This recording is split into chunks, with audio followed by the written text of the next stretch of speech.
monde associatif expérimente et étudie des solutions au cœur de la ville pour améliorer la vie des habitants. Souvent très riches d'enseignements, ces solutions méritent d'être partagées. Je m'appelle Frédéric Vuillot, je suis journaliste et je pars à leur découverte. Vous écoutez Ville solidaire, Ville durable, le podcast de la Fondation des solidarités urbaines, le laboratoire des bailleurs sociaux de la ville de Paris, qui offre ici un espace de partage d'expériences aux projets qu'elle soutient. Aujourd'hui, nous sommes avec Julien Perrache et Zoé Royer de l'association Caracol pour parler d'un réseau de colocation solidaire mis à disposition de personnes réfugiées. Ça se passe à Paris, dans différents arrondissements, et ce que met en relief cette expérimentation de colocation très particulière, c'est à la fois la rencontre, les liens de solidarité qui se créent, mais aussi l'accès à l'autonomie des personnes réfugiées. Bonjour Julien Perrache. Bonjour. Alors vous êtes le directeur général de Caracol, c'est une association qui est née en quelle année et dans quel but ? Alors donc on a créé Caracol en 2018 sur un double constat. Le premier, c'est la difficulté pour un nombre croissant de personnes à pouvoir se loger. Et face à cette crise du logement qui s'aggrave, il y a de plus en plus de mètres carrés durablement vacants dans les zones tendues des grandes métropoles. Et bonjour à vous Zoé Royer. Bonjour. Alors Zoé, vous êtes chargée de mission pour les colocations en Île-de-France. Combien de colocations vous avez aujourd'hui en Île-de-France et combien de personnes accueillies ça représente ? Alors, Caracol, actuellement, c'est 21 colocations, mais pas seulement en Île-de-France, mais dans toute la France. Donc, en Île-de-France, en région Rhône-Alpes, à Toulouse, en région lilloise et à Strasbourg. Et pour un total de 218 habitants. Voilà, ça nous permet de bien planter le décor et de voir ce que représente votre association, Caracol. Julien Perrache, est-ce que vous pouvez nous raconter comment est né un projet que vous avez porté, que vous avez conduit, qui s'appelle le Rhizome solidaire ? Ce qu'il faut savoir tout d'abord, c'est que Caracol crée des colocations qui sont interculturelles. On a à peu près 60 nationalités qui sont passées par nos colocations. Donc il y a à peu près 40% de personnes bénéficiaires de la protection internationale, 40% de personnes locales et 20% de personnes étrangères. On crée des colocations qui sont en mixité sociale, mixité culturelle, et pour un loyer très abordable, accessible, donc solidaire. Ce qu'il faut savoir, c'est que Caracol propose un accompagnement social aux personnes qui le souhaitent ou qui en ont besoin, donc qui est axé vers la recherche de l'emploi et d'un logement pérenne, avec un objectif tremplin de 100% de relogement pérenne. Et nous, ce qu'on fait, donc, c'est pas de l'hébergement d'urgence, mais c'est du logement autonome, qui sera donc un atout dans la recherche d'emploi et de logement pérenne. C'est-à-dire qu'en rejoignant une colocation, on rejoint un réseau. On sait que l'entraîne va se créer en colocation et que notamment donc les gens sont chez eux et vont créer du lien avec leurs colocataires. Et donc en 2020, Caracol a souhaité aller plus loin en créant donc ce réseau solidaire avec l'idée de fédérer la communauté Caracol dans les nouvelles colocations ouvertes en Île-de-France et de renforcer le lien entre l'ensemble des colocations, à même de créer un lien social actif et de mutualiser les ressources à l'échelle d'un même territoire. Et cette façon d'animer vos colocations et la vie au sein des colocations, j'imagine que ça renforce considérablement les solidarités. Julien, vous avez une intention vraiment très forte et magnifique que vous portez. Et puis, un événement est survenu qui a dû vous stopper considérablement dans votre élan. C'est la pandémie du Covid-19. Comment est-ce que vous avez réagi à ce moment-là ? Eh bien, en effet, oui, le souci, c'est que notamment ce bâtiment en plein cœur de ville, dans le premier arrondissement de Paris, la colocation Rousseau, s'est retrouvée avec ses espaces communs fermés les soirs et les week-ends, donc beaucoup plus difficile de tisser du lien social. Et là, ce qu'on a vu à ce moment-là, c'est qu'il fallait notamment qu'on approfondisse les apprentissages sur les colocations existantes, et on a mis en place donc cette mesure d'impact qui a été pilotée par un géographe urbain, Martin Lecret, et donc qui nous a permis donc de mieux analyser l'apport des colocations Caracol dans les trajectoires de vie des colocataires. Donc constituer une mesure d'impact, ça veut dire que ce géographe urbain est venu ausculter finalement votre mode de fonctionnement. Il est resté, il était peut-être en résidence dans les colocations ? Il était très souvent dans nos locaux en effet, et il a réalisé de nombreux entretiens avec les colocataires. Alors, Zoé, comment ça s'est déroulé concrètement, cette expérimentation ? Elle a eu lieu à différentes étapes déjà. Donc avant la colocation, donc au moment du recrutement des colocataires, mais aussi pendant la colocation. Avant la colocation, donc ça a pris la forme de sessions de rencontres. Le modèle a beaucoup évolué aujourd'hui, parce que l'association a pris de l'ampleur. Mais à l'époque, par exemple, pour la colocation Rousseau, il y a une dizaine de sessions de rencontres qui ont été organisées en amont de la colocation. Donc l'idée, c'est que, en créant ce lien, l'idée est de créer du lien avant même l'entrée dans la colocation. Donc on invite les candidats intéressés qui se rencontrent, et l'objectif étant qu'ils créent déjà du lien et se choisissent entre eux et forment déjà leur collectif avant d'entrer dans la colocation. Donc c'est long, ça fait 10 sessions de rencontres auxquelles ils sont tous conviés, et sans que ce soit obligatoire, bien sûr, mais on s'est aperçu avec le temps que ça pouvait ajouter une grosse pression sur les candidats qui pensaient que s'il manquait 2 ou 3 sessions, leur candidature serait moins prioritaire que celle des autres. Et c'était aussi une barrière pour les candidats qui étaient un petit peu plus timides. C'est vrai que c'est des formats qui favorisaient les profils un peu plus extravertis. Donc c'est quelque chose qui a un petit peu évolué aujourd'hui. Et au sein de la colocation, donc au moment de l'entrée dans les lieux, on organise des chantiers participatifs. Donc l'idée, c'est de s'approprier les lieux, mais aussi continuer à créer du lien avec nos tout nouveaux colocataires. Pour faire quelque chose ensemble. C'est ça, s'approprier du coup les lieux qu'ils vont partager, donc que ce soit leur chambre, mais aussi les espaces communs, donc de la construction de mobilier, de la peinture, un grand nettoyage aussi souvent, même quand le bâtiment récupéré ne nécessite pas de gros travaux. Donc ça, c'est la première étape au moment où ils entrent tout juste dans les lieux. Puis ensuite, quand ce sont des colocations à partir de 3 personnes, donc sur Rousseau, c'était quand même une grosse colocation avec plus d'une vingtaine de personnes. Donc l'idée, c'est de favoriser un peu cette vie en commun, donc d'organiser ce qu'on appelle encore aujourd'hui les chartes des vivres ensemble. Donc d'inviter tout le monde sur un temps convivial où il y a souvent à manger aussi, pour un peu évaluer quelles seront les règles au sein du collectif, souvent autour des thématiques du ménage, du bruit, parce que on vit ensemble et c'est pas toujours tout rose, et il y a des personnes chacun a un style de vie différent, et l'idée c'est de trouver des compromis, et chacun s'engage à respecter ce qui a été décidé ensemble. Et c'est quelque chose qu'on fait toujours aujourd'hui dans les colocations.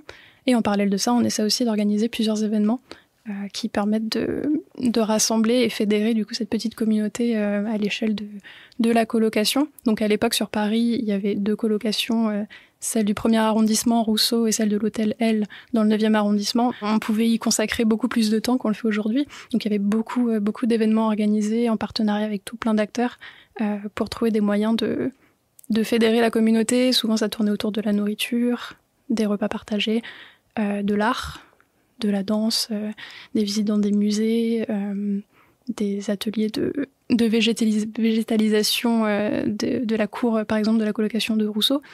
Donc voilà un petit peu la forme que ça prenait. Et c'est des formats qu'on essaie de garder aujourd'hui, mais en essayant d'inviter toute une région, donc c'est quand même à une échelle différente. Et c'est une expérimentation qui ne pourrait pas se faire sans partenaire, j'imagine, parce que vous n'êtes pas propriétaire des locaux des colocations que vous mettez en place, donc vous avez un partenariat avec un bailleur social, j'imagine ? À l'époque, donc la colocation de Rousseau, le bien avait été mis à disposition par la RIVP, en partenariat avec Habitat et Humanisme, qui occupait des locaux dans le bâtiment. Et puis est venu ce moment de la mesure d'impact. Julien, vous avez étudié les impacts des colocations sur les personnes qui y vivent. Quels sont les enseignements que vous en avez tirés ? Alors les résultats, notamment vers le relogement, qui sont quand même un des premiers indicateurs que l'on suit, sont bons. Par exemple, dans cette colocation du 1er arrondissement, 100% des colocataires ont eu accès à un logement durable. Pour la colocation dans le 9e arrondissement, on est sur 85% des personnes relogées. Cela démontre que maximiser les liens permet de trouver donc un emploi et un logement à la sortie de la colocation. Mais pour ce faire, un accompagnement social professionnel est absolument nécessaire, et notamment tout ce qui va être ouverture de droits, plateforme SIAO, CIPLO, demande de logement social. Et j'imagine aussi que vous avez pu mesurer que le fait d'être en colocation renforce la confiance en soi. Oui, absolument. Et puis d'ailleurs, nombre d'entre eux ont créé des projets durant la colocation. On pourrait citer par exemple Pauline qui a créé un studio de danse en commençant par les habitants de la colocation. Il y a eu d'autres projets de ce type. L'autre a créé une entreprise de confection de pizza chez des particuliers. Il y a énormément de belles histoires comme ça où les gens ont pu se stabiliser et puis rebondir sur de nouveaux projets, souvent co-construits avec leurs colocataires.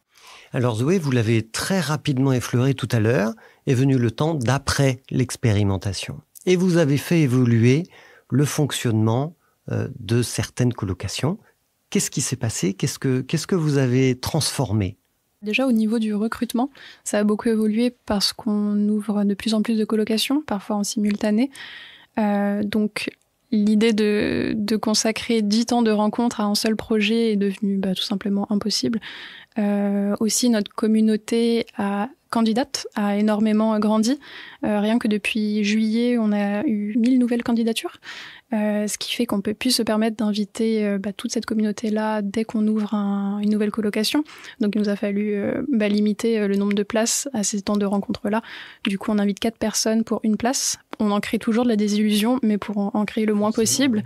Quel est le profil des personnes qui postulent chez vous ? On a beaucoup d'étudiants. Et là, c'est la plupart des dernières candidatures qu'on a reçues parce que c'est une grosse problématique aussi, l'accès au logement pour les étudiants, notamment en région parisienne.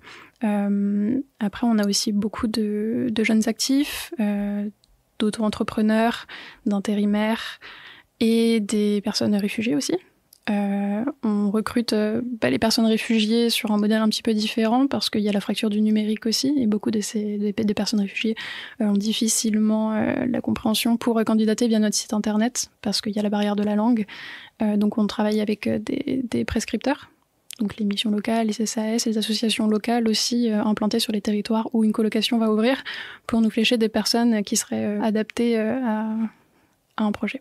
Si on revient sur la question de l'évolution du fonctionnement des colocations, est-ce que vous avez par exemple dû transformer la configuration des logements ? Du fait qu'on récupère des logements vacants, souvent sur de très courtes durées, on n'a pas trop les moyens de faire des travaux d'aménagement pour agrandir des espaces ou créer de nouvelles pièces.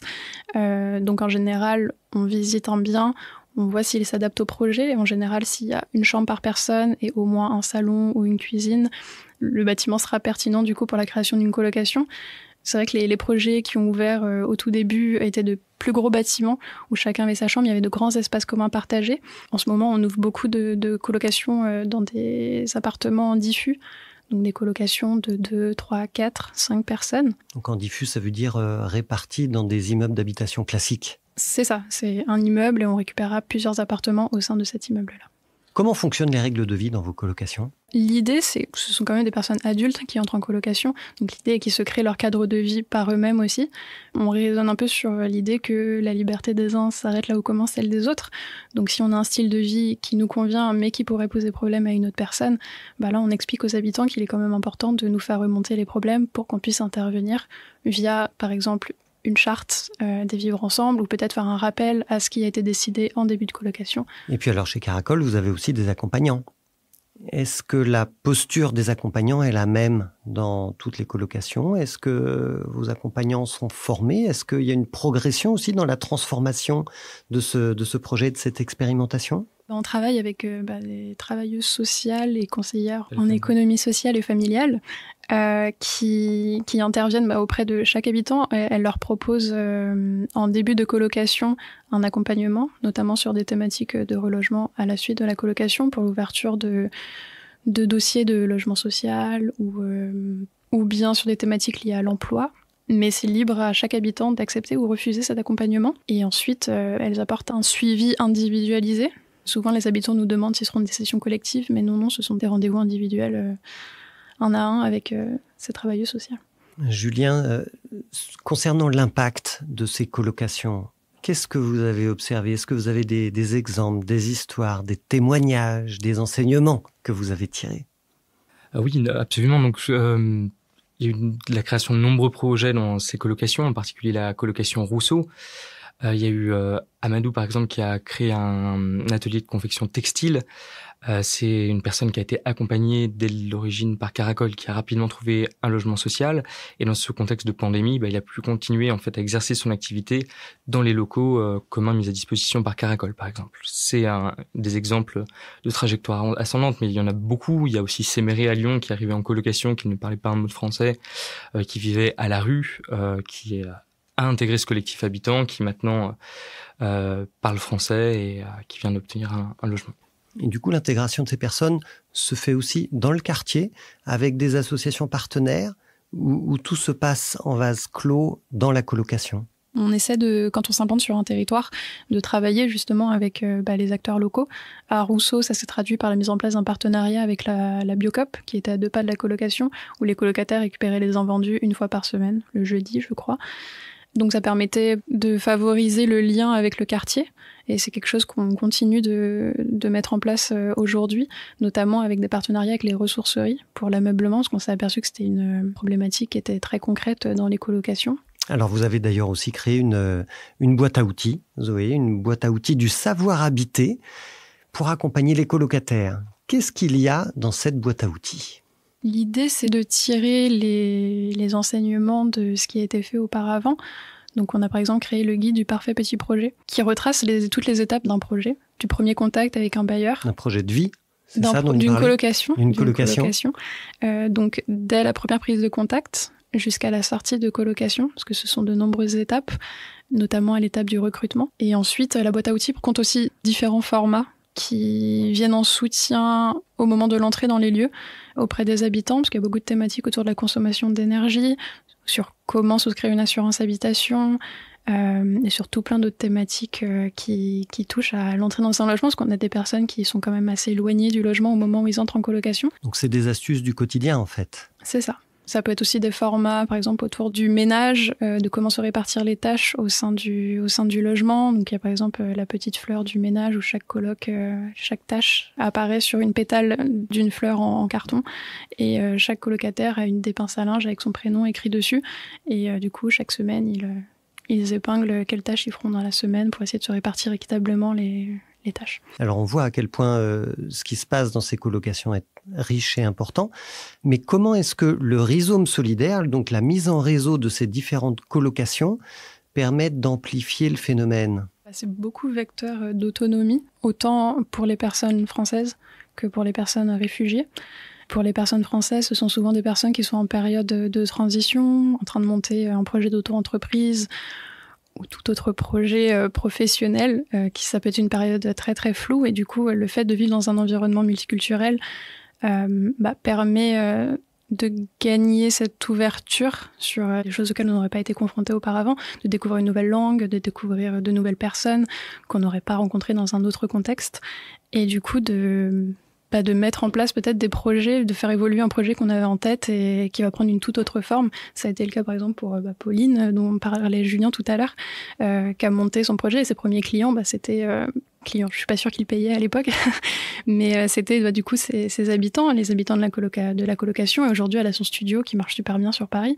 Et pour les colocataires réfugiés, c'est une prise d'autonomie qui parfois peut être un peu bluffante. Par exemple, une personne qui pratiquait pas du tout la langue française en entrée dans la colocation et qui à la sortie la maîtrise quasi parfaitement. Il y a eu plein de choses qui ont été mises en place au sein des colocations, donc des cours sur comment faire face à l'administration, parce que pour des personnes qui sont nouvellement arrivées en France, ça peut être très compliqué. Des cours sur comment faire son CV pour trouver un emploi, qui résultent sur des personnes qui sont entrées sans emploi ou en étant au RSA et qui en sortie de colocation ou un poste qui leur permet de trouver un logement dans le parc privé, quelque chose qui était totalement impossible au moment de l'entrée dans la colocation. Voilà, donc ça débloque des situations. Julien, est-ce que votre projet est réplicable par d'autres acteurs et quels conseils vous pourriez leur donner ? Oui, c'est un projet qui est 100% réplicable. Et puis d'ailleurs, nous, on s'est inspiré de coopératives d'habitat, notamment suisses. Et puis ce qu'on souhaite, notamment avec d'autres acteurs, c'est pouvoir fournir en open source tous les moyens de pouvoir monter ce type de projet. Pour la petite information, depuis on a bien grandi, et puis dans ce travail en réseau, on vient tout juste de Bruxelles, on fait partie d'un séminaire de recherche-action pan-européen de la colocation interculturelle et solidaire. Les conseils qu'on aurait donnés, c'est essayer, puis tirer les apprentissages de ce que vous faites, et puis lancer des projets multipartenariaux, parce qu'il est important de travailler notamment avec des prescripteurs. Et donc, si aujourd'hui d'autres acteurs ont envie de s'inspirer de votre projet, ils font comment ? Où trouvent-ils la boîte à outils ? Comment s'informent-ils ? Comment rentrent-ils en contact avec vous si vous êtes prêt à leur transmettre des tuyaux ? Il y a déjà beaucoup d'éléments sur notre site internet et de retours d'expérience sur comment lancer ce type de projet. Puis nous, on est toujours volontaires pour partager nos modèles de convention, et c'est des choses qui, à notre sens, pour des acteurs à utilité sociale, devraient être partagées. Merci beaucoup, Julien Perrache, et merci à vous, Zoé Royer. On vous souhaite à tous les deux plein de nouvelles colocations chez Caracol pour tous les gens à qui vous venez en aide. Merci beaucoup. Merci à vous. C'était Ville solidaire, ville durable. Vous pouvez retrouver cet épisode et tous les autres sur toutes les grandes plateformes de podcast, sur le média de l'économie sociale et solidaire mediatico.fr et sur le site internet de la Fondation des solidarités urbaines, fondée par les bailleurs sociaux Paris Habitat, la RIVP, Logiciemp, Aximo, l'habitation confortable et l'habitat social français. À bientôt.